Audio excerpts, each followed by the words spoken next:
Westminster Abbey, the Tower of Big Ben, the rosy red cheeks of the little children. Test. Welcome to this week's edition of the Weekly Traveler. I'm Steve Glenn. I'm Paul Glenn. Paul, we're talking airfares. Okay.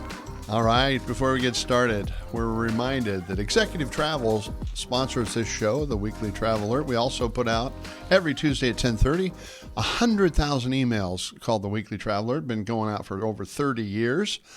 And we have a lot of people that I constantly write me and say they enjoy this. This is the one thing they read or watch during the week related to travel. So thank you for all of those that do that. If you can visit our website at executivetravel.com and the easy to remember phone number 402-435-8888. Paul, airfares. Airfares. Okay, now, ready for the big headline? What's the big headline? Here it comes. All right, we're all anticipating. All right, airfare alert. Urgent. Call to book international airfares ASAP as prices soar. Paul, we're seeing some amazing things happen, which last summer they didn't escalate it. Mm-hmm. This summer, they're starting to creep up faster earlier. Yep.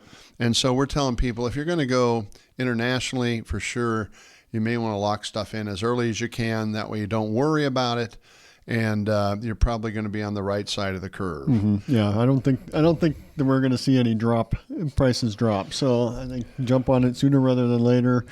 Plus, you've got the not just the availability, you've got the better schedules potentially. Yeah. So yeah. And that's what I found. I had some business class booked over to Rome yesterday, and the direct flights from Chicago to Rome still had availability business class for under $3,000. So, which typically getting that direct, usually I'd have to go through. Usually I'd have to go through Newark or something else in addition to get that lower fare. And I know my June flight wasn't $3,000. Yeah. So, but that's telling our listeners, though, they ought to be aware.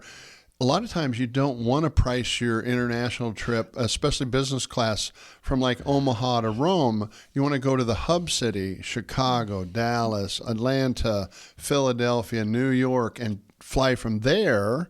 Oftentimes you get a cheaper business class and then add the connection domestically to that. And you can save a lot of money, and that's how you do it if you use frequent flyer miles. Mm-hmm. I never price my frequent flyer miles from Lincoln or Omaha. I price them from Chicago because I can take a coach class. Well, you can buy a ticket then to Chicago for $300 round trip and not pay $7,000. Well, anyway, back to our airfare alert.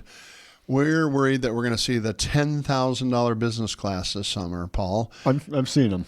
People are booking them already. So they're out there. So, ladies and gentlemen, once again, we're just trying to get you ahead of this curve. Book your international fares as soon as you can, especially if you're going business class. Mm-hmm. There's some pretty good stuff in April, pretty good stuff in March.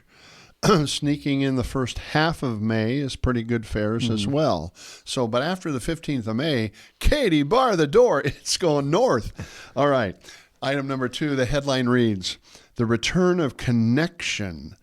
Companies rethink nonstop convenience." Paul, we all know that those nonstop flights domestically are often, and even internationally, are often more expensive. There was a Prime Analytics, who we work with a lot, did some calculation, and they found that direct flight is 22% more. So for a ballpark, if you buy a $500 connecting flight in the U.S., it's probably $600 for that direct flight. Mm-hmm. But businesses now are saying that may be worth it because of the problems with delays, misconnections, weather. You're saying the 22% additional would be worth it. Yeah. I think that's the key is it's that extra $100 compared to you misconnect and all of a sudden you've got to add a hotel or you've got other things that go on. Miss the meeting. Exactly. Yeah. So I think you got to be able to analyze what that return is going to be, and usually that direct flight and get rid of a lot of the risk. Yeah, because a lot of times now the business traveler will take a morning flight and plan for a mid-afternoon meeting hoping they get there by noon and then have 2 or 3 hours to get to their appointment. But if the connection flight falls apart or they're delayed, everything falls apart. Everything goes sideways. So if it's a mandatory meeting, you better go in the night before. And anyway, look at those direct flights, ladies and gentlemen. Those that have a corporate travel policy may want to consider allowing a higher threshold and say, hey, you can take a direct flight if it's less than $200 or $150 or $100 or whatever that number is. So that's item number 2 on this week's edition of the Weekly Traveler. Number 3 reads, here are 5 reasons that airfares are headed north. Number 1, aircraft delivery. Boeing's had a hard time keeping up with all their orders, and all these airlines have put in orders, and they're not getting those new planes. So that's a problem. Engine maintenance has a big bottleneck right now, so it limits a lot of availability of airlines and aircrafts. A strong global leisure and corporate travel demand. Paul, in the last 2 years, we've just seen it explode, haven't we? It has. It's been crazy. I mean, Italy's a perfect example. You couldn't, in June of 2 years ago, you couldn't even drive through Rome, could you? No, couldn't get through there. Don't want to ever try it again either. Okay.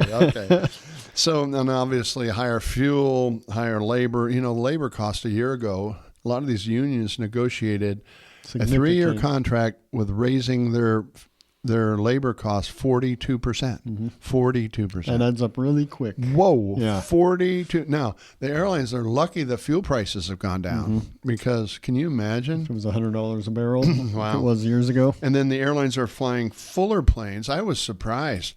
The average plane now is like 85% full. That means they're full like 25 days of the month. Yeah. And then maybe 5 days they might have 80% full or 75% full. Yeah. So, there used to be 62% was an airplane. And now they are packed, jam-packed. And they're packed from the front of the plane back. And you see that in the airports now. I was with a buddy of mine that went to Mexico last week. And he was telling me about his experience. They actually missed their flight because the line for TSA at the airport in Omaha was so long.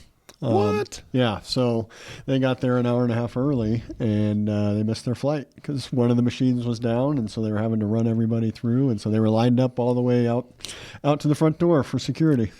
I'm going to say don't go to Mexico. That's what that tells me. As I was getting text messages as he was keeping me up to speed on that adventure, because the rest of the story, he had TSA pre-check and his wife didn't. And so he told her, come with me, honey. And they get down there and they're like, she doesn't have TSA pre-check. And it's like, oh, come on, let her through. No, she has to go to the back of the line. No. So he got through and was waiting for her at the airplane. But by the time she got through, the door was shut. So that's painful.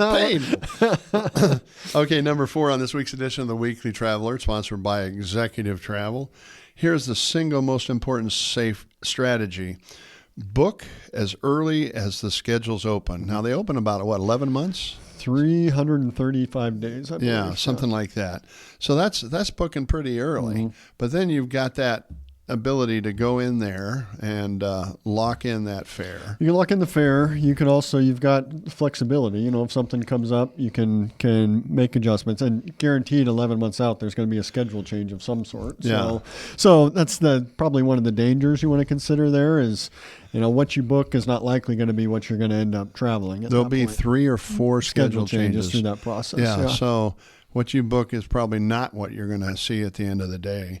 So Executive Travel recommendation number 5 is lock in international travel plans early. And here's the 5 actions that we recommend. Book international air as soon as the airline schedule's open. Avoid waiting for last-minute fare drops that may never come. Okay? If you wait for it, it may never come, unless there's a major recession or something like that. But look right now. We're February, starting at March. And there's a lot of stuff in September, October already filling up. This fall is going to be crazy. This fall is going to be wacko in Europe, okay? Consider connecting flights when savings are significant. So, once again, the direct flights are more expensive. People want convenience. They want safety. You want all those value. things. If you want value, then you probably want to, yeah. And that's what I do is I'll go to Google Flights, and to the statement you made earlier, I plugged in Lincoln and Omaha to Rome, and it spit back, I want to say it was like $5,000 a ticket business class. And then I just added Chicago and Denver, so it was looking at all four. So then I was able to see and compare right there, which cities had the best pricing, and Chicago kicked back with that sub $3,000 business class. I'm like, all right, well, we'll book this from Chicago and then figure out how to get to Chicago. Usually that's on Icelandic Air. That's why I was surprised. Initially, I thought I was going to be on Swiss or something like that, but no, it's the direct on United. Well, Swiss is pretty good. Is it? Yeah, I've flown Swiss, and I was in this counter at the Swiss counter, and they said, anybody want to upgrade to first class for $1,000? I said, I went up to the counter. I said, I can't afford that. I said, how about $500? And she says, okay. And so I'm flying first class. They give you three types of caviar. You got the caviar, huh? And they say, do you like your Russian caviar? Do you like your China caviar? You like your French caviar? Oh, man, I was living the style. Take it away. Take it all away. Well, once again, align your travel plans early to maximize airline availability. And especially you want to do everything early if you're using your miles. Mm-hmm. Because those, as you get closer, get clamped down, and they fill up, they pull out some of those seats, and then you can't get them. So, except for you've had some luck at very last minute, 48 hours prior. Well, even 7 days before they open up. They might open up some. Certain things like British Air opens up seats. Lufthansa opens up their first class seats within 3 days, I think. So some of them do a lot of last minute stuff. Didn't you get was it Emirates or something like that you did 24 hours in advance? Yeah. Something opened up in first class. Little first class action. Yeah, and I suffered through that. That's rough. Yeah. That's rough. Hey, ladies and gentlemen, thank you for joining us on this week's edition of the Weekly Travel Alert. Please like, subscribe, share, and add any comments or feedback on topics that would be of interest for future episodes. Thank you for joining us. We'll see you next week.